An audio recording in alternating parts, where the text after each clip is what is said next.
So every year I do a top 10 toys, top 10 robots, top 10 1/6 scale, top 10 pickups. I do a series of like top 10 videos at the end of the year. And for a little bit there, I did like an in-between point.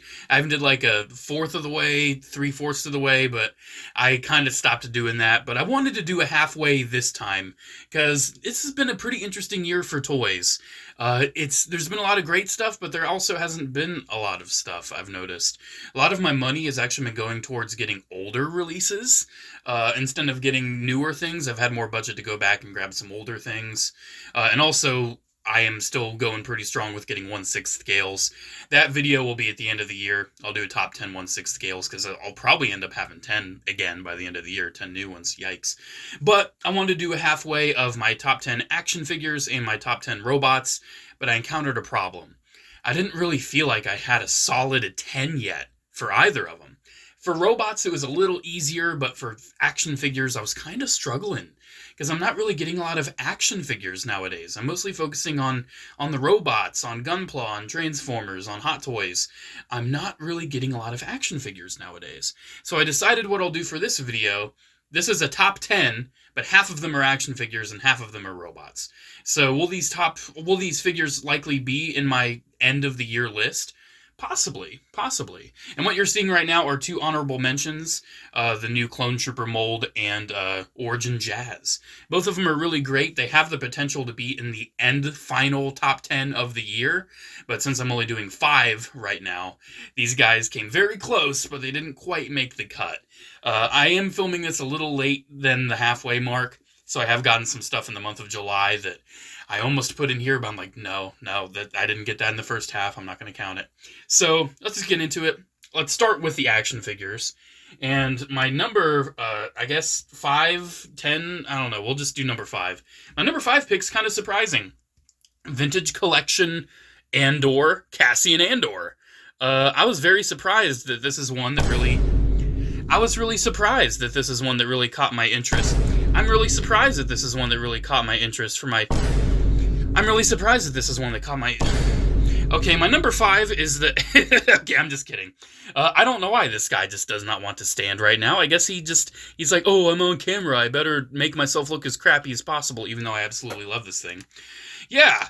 Vintage Collection Cassian Andor. This was a very surprise hit figure for me. I loved the show, and I feel like this figure is so well detailed, so well done, really nicely painted, articulated, great likeness.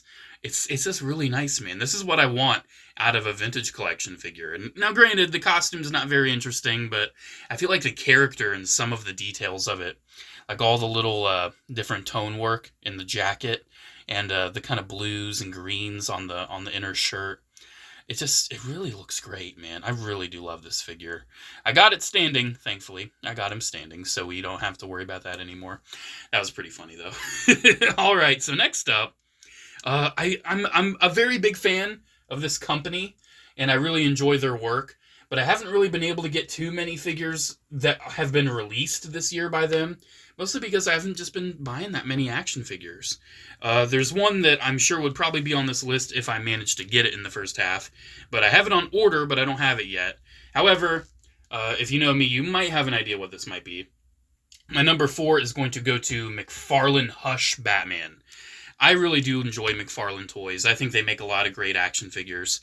And they also make a lot of not great action figures. But I think this Hush... Oh my gosh, no one wants to stand tonight. No one wants to stand. This Hush Batman is really an example of some of the great work that McFarlane can do. That head sculpt is perfect. My favorite look for Batman is the dark blue, dark gray, no yellow bat signal pouch belt. This is my ideal 7-inch Batman. This is it right here. I do have the Nightfall one on pre-order. That one might actually overtake this, but I really did want to shout this one out. I did also get the Christian Bale Batman this year, and that one's pretty good, but it's not perfect, and I'm not sure if I'm going to get the rest of the wave, man. I'm really not, because I have all the Movie Masters from Mattel. Do I really need the same thing, but just a couple inches bigger? I don't think so.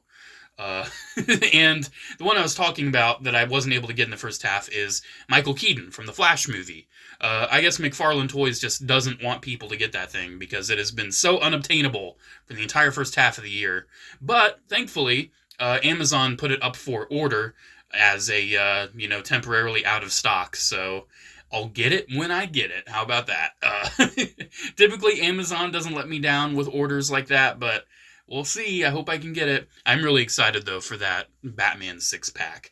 Those might actually end up in my top 10. We'll see. We'll see. I do love McFarlane, but they're not always winners. I do enjoy this Hush Batman a lot, though. All right, next up, going back to another vintage collection figure, and you'll have to excuse his pose a little bit. He was kind of posed flying in my display. Paz Vizsla. Really, really love this vintage collection Paz Vizsla. I think they did a great job with it. Yes, it's a deluxe, which means it's very expensive, but I really enjoyed this thing. It took way too long for him to come out, that's for sure. It took way too long. But when he finally did, I was very satisfied with the end result. The helmet's not 100% perfect, but finally having a TVC figure of one of my favorite characters from The Mandalorian, I'm very happy to have him. And they did a great job, in my opinion. I was really happy to get it. It's just nice, man. It's nice. So number 2 might also be either expected or surprised, depending on your perspective on, my toy collecting. Black Series Scorch. Kind of a surprise that a Black Series figure is number 2 on my list, but it's Scorch. I absolutely adore the Republic Commando mold. Even though it's not 100% accurate, even though it's kind of skinny, it's such a fun figure. And out of all of them, Scorch is the absolute best. He's also one of my favorites. I can't really pick a favorite Commando, though. That's my problem. But let me rephrase. I have one of the deepest connections to Scorch, getting that original Saga Collection figure that was individually packed over the multi-pack. I've had a Scorch toy for years and years, and having this really nice articulated Black Series 1 that's really nicely detailed, yada yada, I love it. Definitely one of my favorite figures of the year. There is no way he is not going to be high up in my top 10 at the end of the year. However, my number 1 for action figures is very, very predictable if you know me and if you know my channel. Mr. Freeze is my favorite character, my favorite villain of all time. So the very, very long, horrid wait for the Mezco one, thankfully, proved to be worth it. The Mezco Freeze is phenomenal. It's really, really beautiful, really nicely articulated, nicely detailed, tons of awesome accessories. I adore this thing. Now, granted, do I pose it around too much? Not really. It's not a super fun action figure. The most fun figure on this list is definitely Scorch. But when it comes to just the overall presence, the overall satisfaction of it, definitely Mezco Freeze is my number 1, and very likely he will remain my number 1 for the entirety of the year. Figures I'm looking forward to in the second half of the year, I'm really looking forward to Jada Toys' Mega Man. Really, really looking forward to that. I'm not sure if I'm going to get all the Robot Masters, but I grew up with Mega Man. I really want to get the Mega Man and see how that is, and very likely might end up on the top 10. Other figures, a few vintage collection ones kind of have my eye, like Cad Bane's a really cool one. Black Series ones, I don't think. Maybe the Magna Guard if that comes out by the end of the year. I'm going to get the Magna Guard. Maybe that has the potential of being in the top 10. I don't know. Again, McFarlane Batman stuff. Good chance I'll be getting some more of those. And hopefully Michael Keaton Batman might end up in the top 10, or hell, even all the 6-pack ones. We'll see. We'll see. Oh, man, I really don't know if I should get that, the rest of the wave for the Dark Knight figures. They're really nice, but I'm not seeing them on sale, man. If I could get them on a sale, I probably would. But they're just so repetitive. I really just want the Bane, kind of. I don't even need the Bane. Well, anyways, that's pretty much it for action figures. So that's the top 5 there. Let me scoot these guys back so we can talk about top 5 robots. So robots include Transformers, Gundam, any other weird little random robots that I might get throughout the year that are released in the year. Keep in mind this list is only focusing on figures released in the year of 2023. So first up for robots, this guy has been one that I have been wanting in high grade for a long, long time. It is the high grade Rose Gundam from G Gundam. And I love this kit so much. My biggest issue with it is that it looks so amazing in this pose with all the rose bits. I don't want to unpose it. That is my biggest issue with this guy. He looks so incredible, I don't want to repose him. He looks so great. The color separation is really superb on this one. It's the Rose Gundam. I had an action figure of this growing up. Well, let me rephrase. My brother had an action figure of this growing up. I just so happened to play with it quite a bit. So I've got a pretty deep connection to this particular Gundam. It's very exciting, the prospect of getting the Shuffle Alliance in high grade. Now, granted, yes, P Bandai, but hey, P Bandai stuff's getting more and more obtainable nowadays. They're doing a lot more reruns nowadays, I've noticed. So if you miss the initial batch, you know, they kind of blink and you miss it, they always put it back up, and it's like an open order window, similar to what NECA did with the TMNT stuff. So yeah, love this Rose Gundam, very, very happy with it. However, it's just number 5 because it's like, I love it, but posing it, man, I don't want to unpose it. It just looks so good already. All right, next up, looking down, this guy was a very pleasant surprise, and if you saw my review of this, which is actually one of the earliest reviews on YouTube, I gave it an absolute glorious review. Rise of the Beast Studio Series Cheetor. This is my favorite, still. This was my first Rise of the Beast Studio Series figure, and it's still my favorite. I have not gotten Optimus Prime yet. I've heard that thing is life-changing. I have it on pre-order.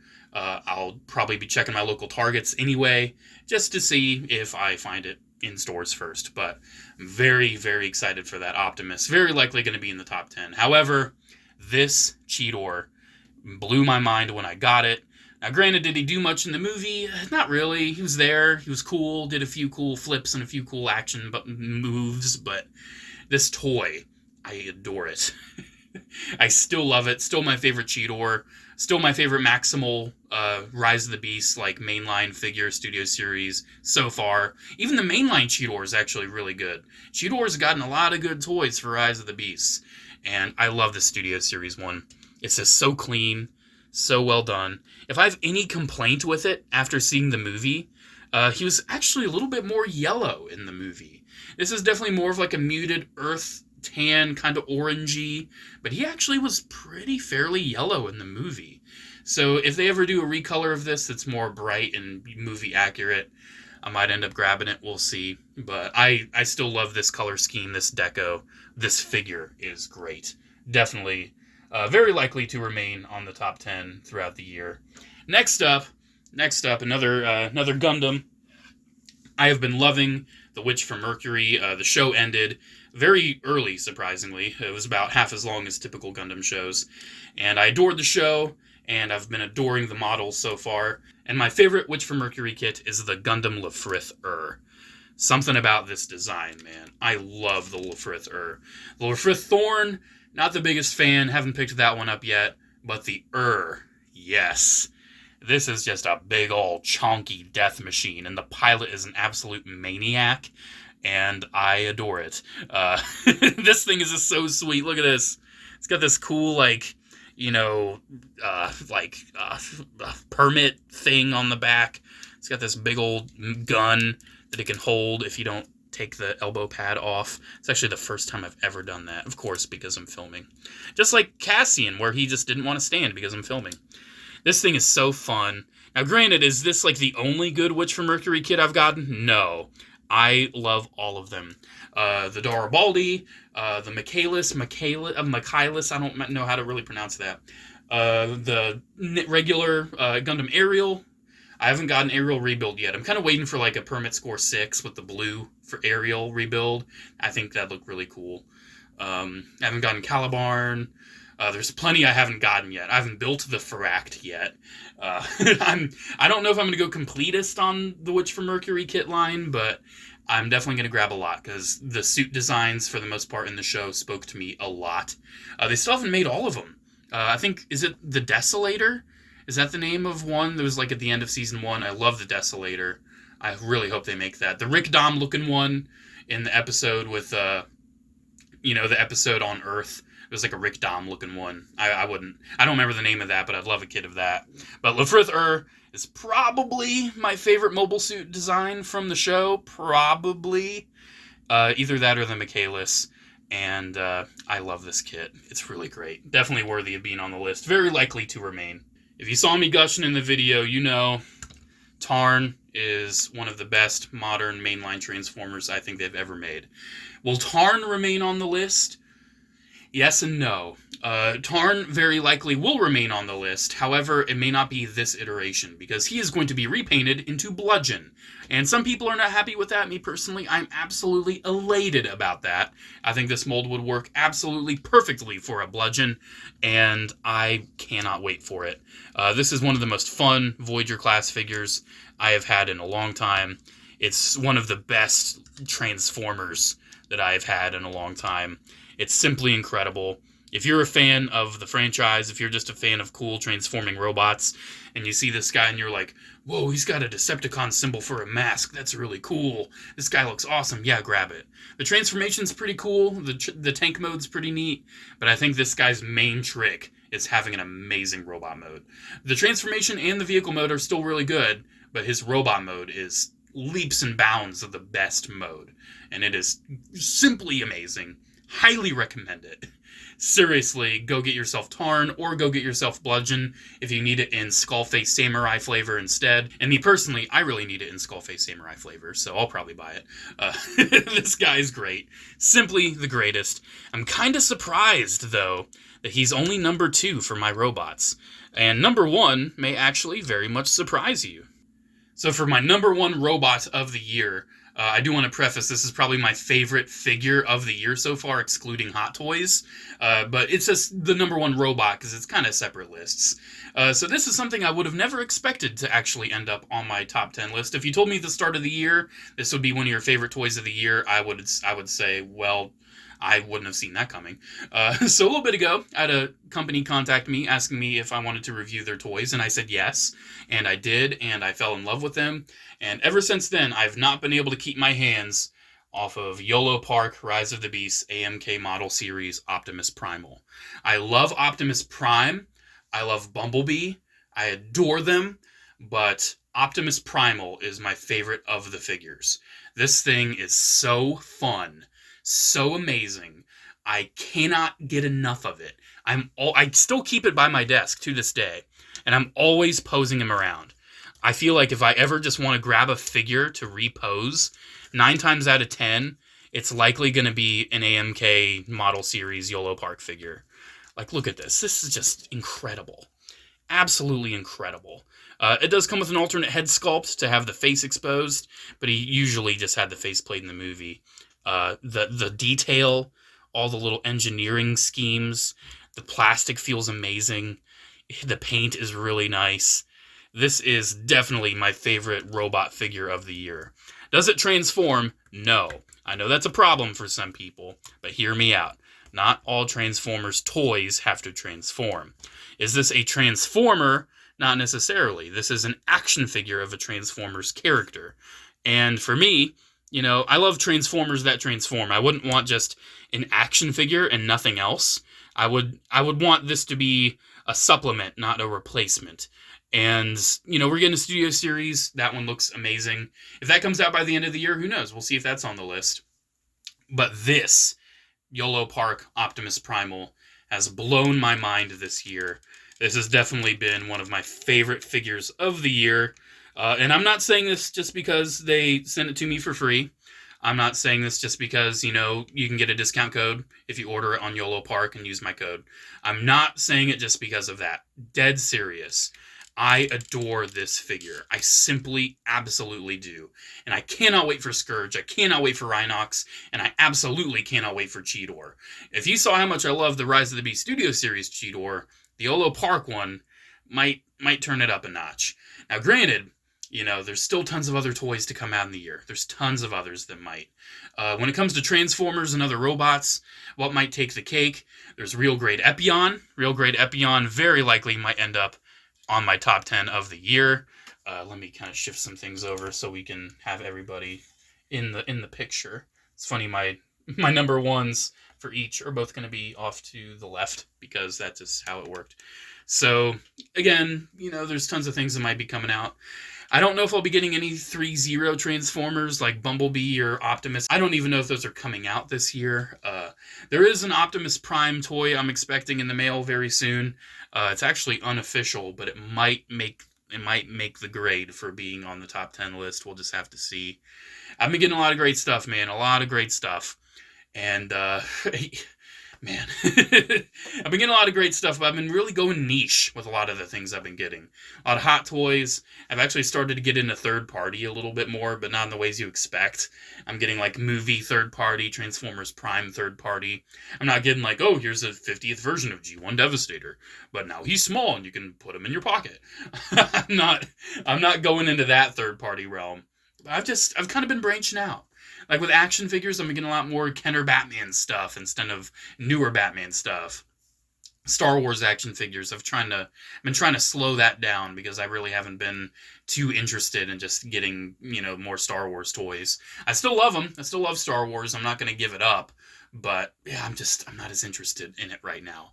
That's why the action figure list was a little more difficult for me to make. However, I'm very surprised Andor made it. Very surprised. I mean, he beat the Andor Clone Trooper. That's something. Alrighty, guys, there we go. Let me know what you think about my top 10 so far, I guess. Even though this is kind of like half of two different lists that are going to be at the end of the year. It's kind of confusing, but I hope I explained it well enough for you. Alrighty, guys, let me know what you think down in the comments below. Are there any figures that you're surprised aren't on the list? Are there any figures you're surprised are on the list? Let me know. Let me know down in the comments below. And also let me know your list. Why not? Thanks so much for watching, guys. Special shout out to channel members, as always. Thank you all so much for the continued support. Alrighty, have a great one, guys, and I'll see you in the next video. Bye.